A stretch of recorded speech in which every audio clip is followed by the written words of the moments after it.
In 1994, Walt Disney Imagineers blessed us with what would become one of the most important attractions to ever grace the Walt Disney World Resort. The Twilight Zone Tower of Terror, Disney's first thrill ride, and what is currently my favorite ride at Walt Disney World. Yes, I consider this drop tower to be number one. It's better than Guardians, it's better than Rise, and yes, it's better than Journey into Imagination.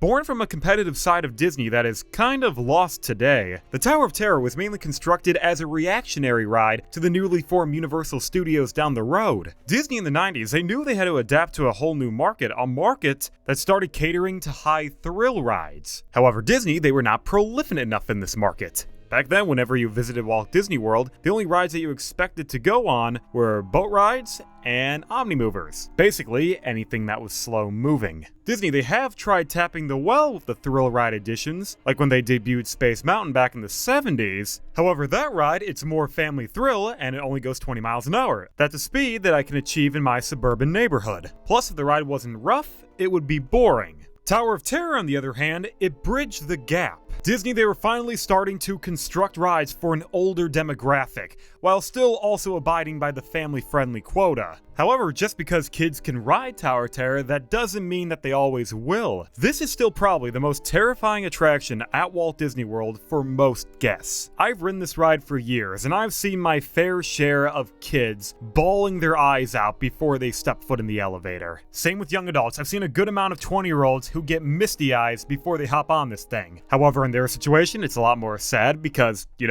they're in their 20s, and they still can't master the Tower of Terror? Forgive me for saying this, but that right there is a wimp if I've ever seen one. Overall, Tower of Terror, it's a ride that I do not want Disney to remove. Ever. Theoretically, this attraction, it can be immortal. It can last here at Disney's Hollywood Studios until the end of time. Just because the ride, it fits into the park so well. The presentation of a derelict hotel on the outskirts of Sunset Boulevard makes for a wicked cool icon. And since it's the tallest thing in the area, it has a looming presence. It's truly a spectacle when you're walking down the midway at night and you see those flickering neon signs lighting up the tower, and all you can hear is the faint screams of guests as they're dropping down the elevator shaft. And what's especially great about this ride being a dilapidated hotel is that it will never become outdated. The ride is supposed to be an abandoned hotel from the 1930s, so the older the ride gets, the better it ages. But if all of this isn't enough reason to keep the Tower of Terror, then you're forgetting the most important attribute about this ride. That being, it's just good fun. It's a great ride. Rides like Rise of the Resistance, I've been on it so many times that I'm getting to the point where I'm kind of tired of it now.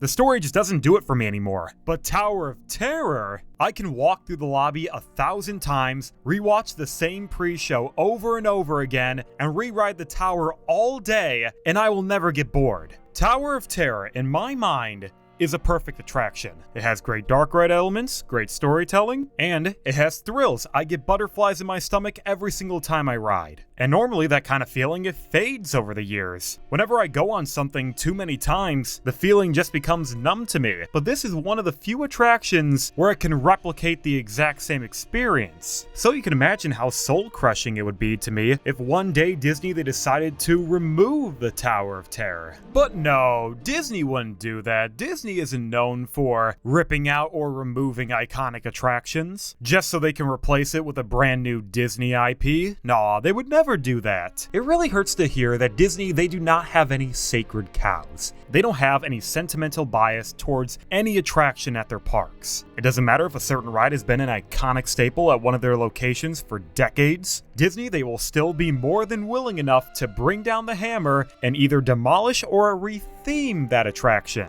After all, the saying goes, keep fixing it until it's broken. Do you honestly think that Disney, they will continue to leave this ride alone so many more generations can have the opportunity to experience the Tower of Terror?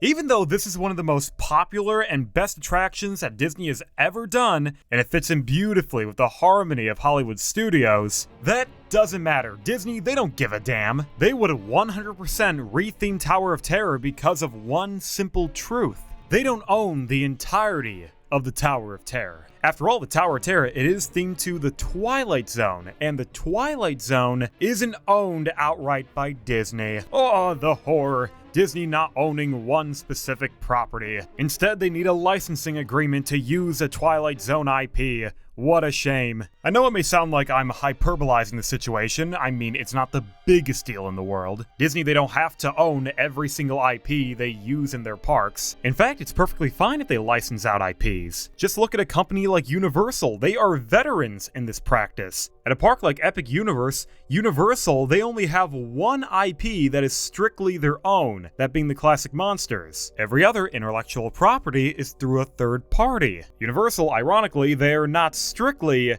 Universal and Universal alone. Disney, however, they don't like this kind of thinking. Even though licensing agreements are a very common practice, Disney, it appears like they don't like to abide to these form of agreements. They'd rather be the licensor compared to the licensee.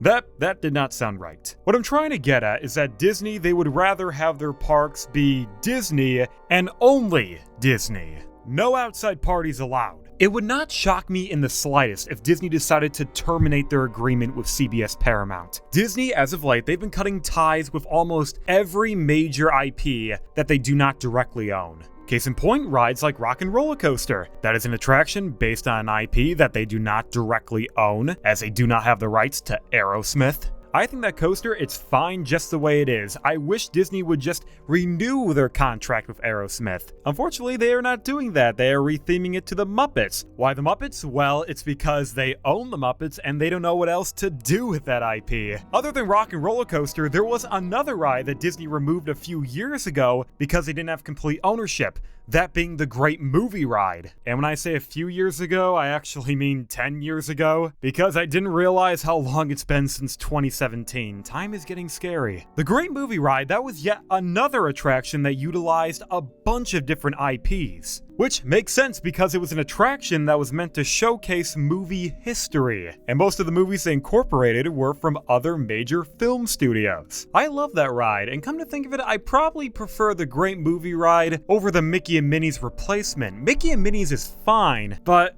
the Great Movie Ride was just on a whole other level. Why, Disney? Why did you get rid of it? Oh, I know exactly why. It's because you didn't have complete ownership. You wanted to replace the attraction with an IP that you had complete control over, like Mickey Mouse, and that's why you took out the Great Movie Ride, isn't it? Currently, to my knowledge, the Tower of Terror is the last attraction that's entangled with an IP that Disney does not directly own. And I bet that is pissing Disney off. They can't stand the fact that they have to pay a royalty to Paramount every year. I don't know how much they have to pay because that contract has never been disclosed, but I can't imagine it be too much since it's been ongoing for over 30 years. But sooner rather than later, I think Disney, they're gonna want to make a change because that's just how they are. Their hubris and ego always gets in the way, and one day this can eventually lead to the ride's downfall. Let me be clear, Disney, you cannot remove the Twilight Zone IP from the Tower of Terror. It's integral to the ride's story. When Imagineers were developing this ride and they were shuffling through all the different franchises they could have adapted, they chose the Twilight Zone specifically because it was the most logical fit. Even if the original run of the Twilight Zone ended in the 1960s, the show, it's made its mark on pop culture and it's still incredibly relevant today.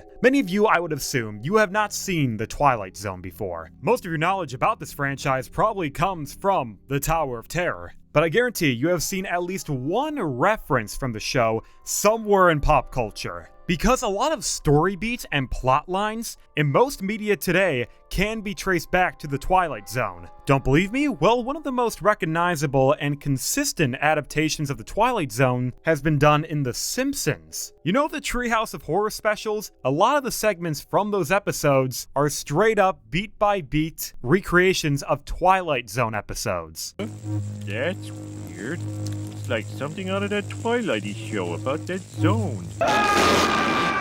The Twilight Zone was very ahead of its time, and I love that when Disney was designing the ride, they didn't just want to pull a location from the show and adapt it in real life. No. Fun fact, the Tower of Terror isn't actually in any episode of the Twilight Zone. This ride is basically a lost episode of the Twilight Zone. What happened was, the Imagineers at Disney, they grabbed a few writers from the Twilight Zone and said, let's write one more episode. And that became the Tower of Terror. So this ride, it wasn't from the show, but rather it was inspired by it. And Disney, surprisingly, they were actually faithful to the source material. From the pre-show, to the imitation of Rod Serling, to the imagery with the eyeball, E=mc², the door into the fifth dimension, all of these details makes the Tower of Terror what it is today. And you can't just take it all away. If Disney decided to strip away everything related to the Twilight Zone and just call the ride Tower of Terror, it wouldn't work. It would remove the ride's entire identity. So it's of the utmost importance that Disney, they maintain the Twilight Zone IP at any and all costs. And whatever they do, they should also avoid retheming the Tower of Terror. I understand that the Guardians overhaul of Tower of Terror went well in California, but it would not be the same case for this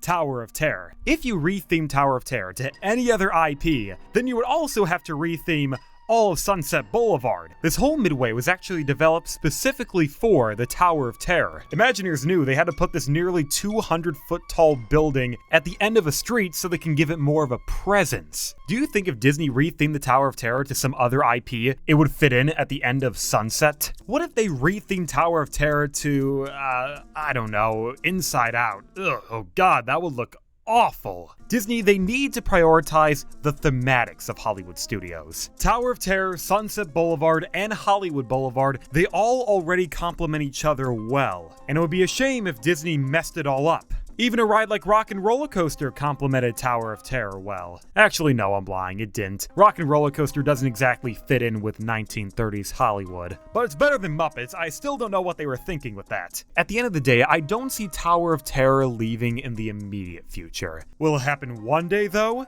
Oh, absolutely. The most logical scenario I see happening is that Disney, they remove the Twilight Zone IP, they just call the ride Tower of Terror, and then, the ride's attendance will start declining because it's worse than before, so Disney will have to come forward and make a press conference saying, look, we know the ride has seen better days. Still don't know how it got so shitty, but don't worry, we're gonna redo the ride and bring it up to a new, modern standard. Which is code for, we're gonna destroy the original and replace it with something you don't want. Again, I am aware that the retheme of Guardians, it did go over well. However, that was a different version of Tower of Terror. This is the original. That Tower of Terror only had one shaft compared to this one, which has two. So that means between the two shafts, there's a transfer section that's meant to move the ride vehicle from one shaft to another. And this passageway is very slow moving. But that's okay, it's supposed to build suspense as you travel through the fifth dimension. It's a thematical oddity about the original Tower of Terror, and it just wouldn't transfer over well to a re-theme of this ride. The Tower of Terror, it needs to remain as a horror attraction. That's the only way this transition between shafts can operate effectively. It wouldn't work if you change the theme to something else, like a galactic prison drop tower with pop music. If there's any ride at Disney that definitely does not need to be overhauled, it is the Tower of Terror. But somehow I know Disney,